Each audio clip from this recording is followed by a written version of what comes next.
Bom dia, segundo ano. Tudo bem?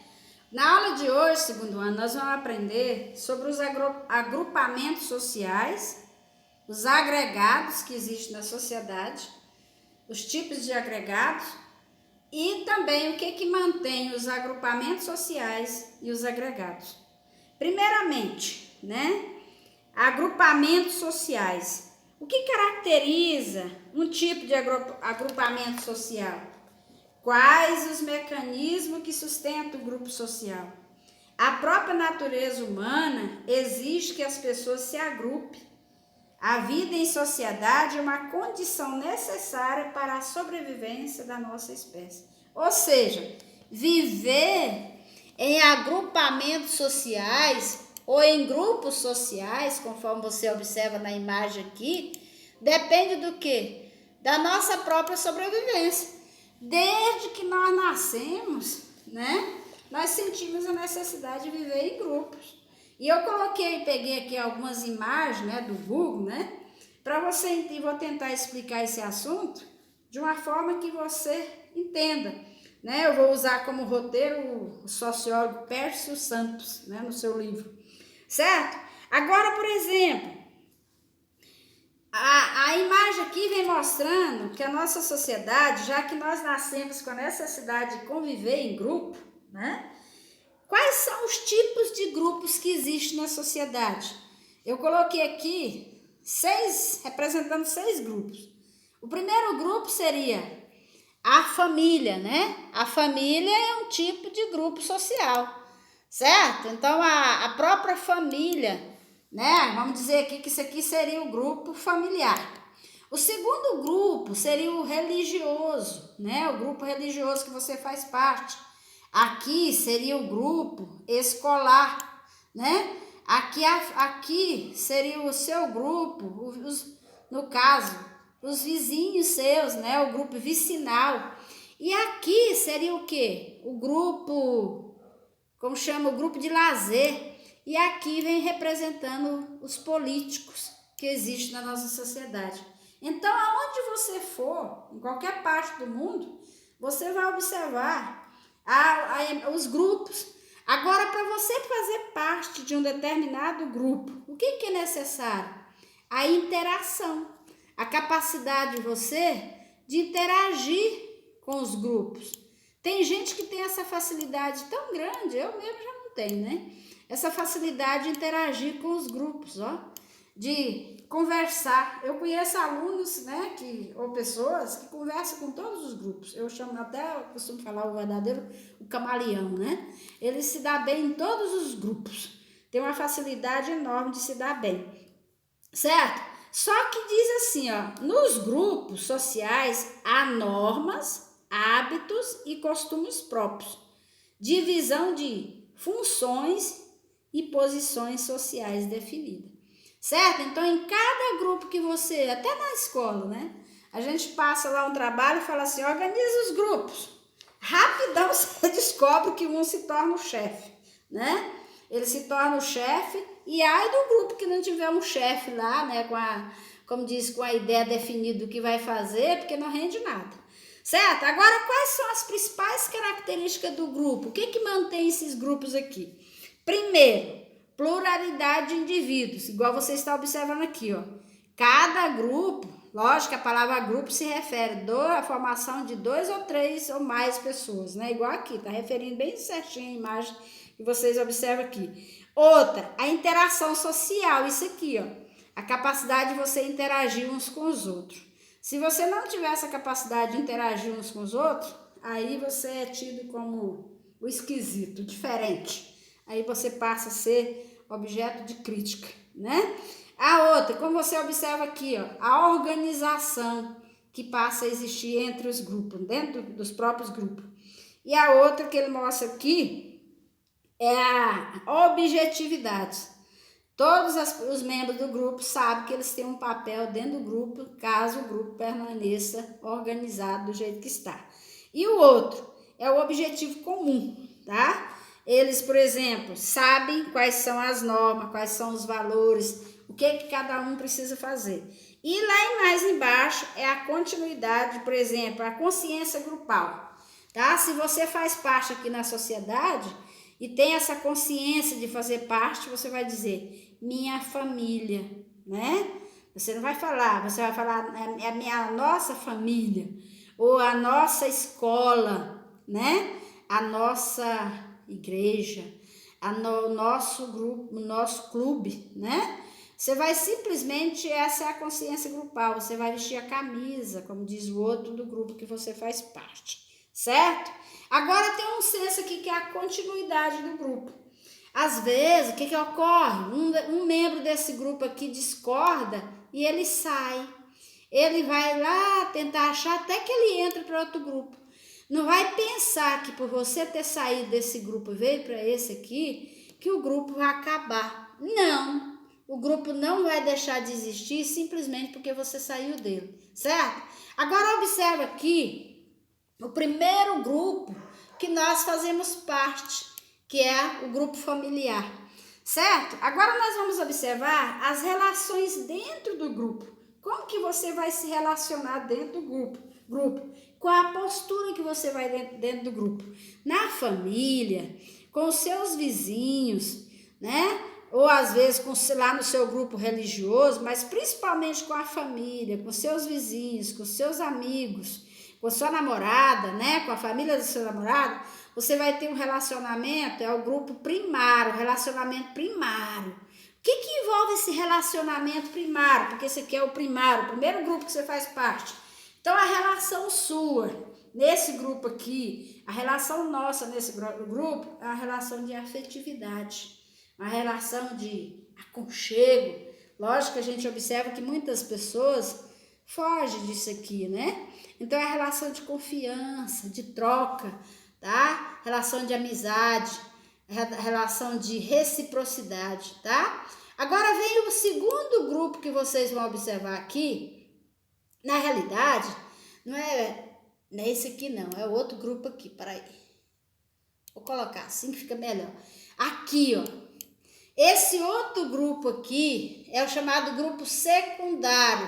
O que seria o grupo secundário? É o grupo profissional. É as relações que você vai ter fora do seu grupo primário, tá? Aí já vai mudar a sua postura.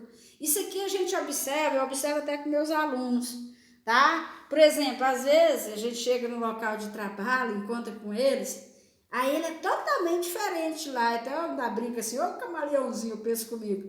Porque lá na escola é professoria, não sei o que, isso, aquilo, né? Por exemplo, lógico que no início, quando a gente conhece os alunos, eles não têm essa relação primária. Eles são mais essa relação aqui, ó, secundária, né? Eles tratam essa relação secundária. Aí você chega lá no trabalho e fala assim, bom dia, professora, boa noite, professora. Isso quando fala, às vezes nem passa e nem fala. Então, por quê? Porque essa relação aqui, secundária, é a relação que você... É uma relação informal, é que você tem com o seu trabalho, é a relação profissional sua. Então, nessa relação profissional, geralmente ela é diferente. Ela não tem muita afinidade, ela não tem muita afetividade, né? Já é mais uma relação muitas vezes, para algumas pessoas, até mecânica. Lógico que a gente observa que tem determinadas pessoas que são ótimos profissionais, que eles misturam, fazem uma fusão da relação. Aí eles entram para isso aqui, ó. São ótimos profissionais, por quê? Porque eles fazem isso aqui. Ao invés, né? Olha aqui, ó. Eles entram, né? Por exemplo, eles são do grupo primário, mas estão no grupo secundário, que é o grupo profissional, mas eles são o quê? Tem uma relação intermediária. Quem é, por exemplo, que faz parte do grupo intermediário? A escola, né? Às vezes a igreja, né? Às vezes o grupo de lazer, mas o que é mais conhecido como grupo intermediário é a escola. Porque aqui na escola vai misturar as duas relações. A relação impessoal, que vem lá do grupo secundário, e a relação pessoal, primária, né? Que vem da família. Isso aqui a gente observa muito. Quando a gente conhece um determinado aluno, a gente olha para ele assim, a gente não tem afinidade muito com ele, né? Lógico que, né, eu como sou velha de profissão, já dei aula para os pais e às vezes dou aula para os filhos, então aí o que acontece? Aí vai aproximando, eu vou conhecendo um pouco, do aluno, aí muitas vezes tem determinados professores que entram na relação primária com esse aluno, né? Desenvolve uma amizade, um companheirismo, né? Aquele ombro amigo. Mas já tem determinados professores que muitas vezes fica só na relação secundária, né? Mas aqui, é porque aqui dentro desse grupo aqui vai envolver as duas relações, a relação primária e a relação secundária. E é bom você saber disso, sabe por quê? Porque você não vai confundir essas relações quando você for lidar com outras pessoas. Por exemplo, isso aqui, ó. Isso aqui são os colegas. Na escola, muitas vezes, você tem essa relação primária e secundária, né? Lógico que tem determinadas pessoas que têm mais facilidade. Já tem outros que já fica mais na relação secundária. Um exemplo, a relação secundária.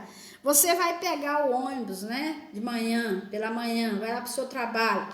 Aí você passou um problema. Se você chegar lá no cobrador e for contar para o cobrador seus problemas, ele vai falar assim, poxa, é louco, o que eu tenho a ver com isso? Porque ele não tem nenhuma afinidade com você, entendeu? Então, muitas vezes é uma relação indireta, certo? Agora só que observa aqui, entenderam aí? Além disso aqui, vem o quê? Vem isso aqui, ó, que vocês vão observar aqui agora, os agregados sociais. Que além dos grupos, existe dentro da sociedade os agregados sociais. O que seria agregados sociais? Agregado social é a reunião de pessoas com fraco sentimento grupal e afrouxamento aglomerado, tá? Ou seja, o que ele quer dizer? Agregados são aqueles grupos ou aquele de pessoas que você vai observar em espaços dentro da sociedade. Conforme a imagem está mostrando aí que você observa, a multidão.